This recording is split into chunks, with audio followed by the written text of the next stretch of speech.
প্রযোজক আব্দুল আজিজের হাত ধরেই ঢালিউডে পা রেখেছিলেন মাহিয়া মাহি। প্রযোজনা প্রতিষ্ঠান জাজ মাল্টিমিডিয়ার বেশ কয়েকটি সিনেমায় দেখা গেছে এই নায়িকাকে। সেই সময় ঢালিউডে ওপেন সিক্রেট ছিল মাহি ও আজিজের প্রেমের গুঞ্জন।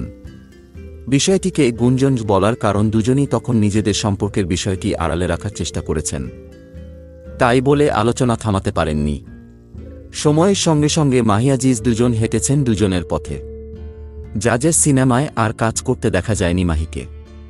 তখনই শোনা যায় আজিজের সঙ্গে সম্পর্কে ভাঙনের পরেই জাজের ঘরে আর ফেরত যাননি অভিনেত্রী।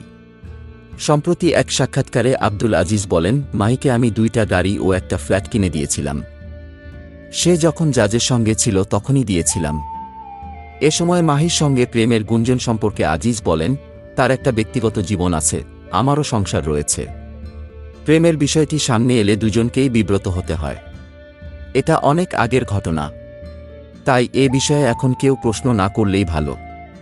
ওই সাক্ষাৎকারে আজিজ আরও বলেন, একজন ভালো মানুষই একজন ভালো প্রেমিক হতে পারে। আমি মনে করি একজন মেয়ের গায়ে কখনো হাত দেওয়া যাবে না, তাদের মারধর করা যাবে না, যতই অন্যায় করুক। 2015 সালে ঢাকঢোল পিটিয়ে সংবাদ সম্মেলন করে জাজ মাল্টিমিডিয়া থেকে বহিষ্কার করা হয়েছিল মাহিকে। তারপর দীর্ঘ সময় জাজের সঙ্গে কোনো কাজ করতে দেখা যায়নি এই নায়িকাকে।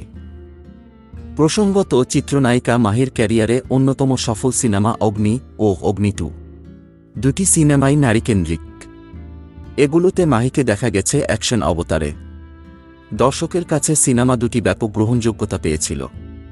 ভক্তদের কাছে মাহি পরিচিতি পান অগ্নিকন্যা হিসেবে।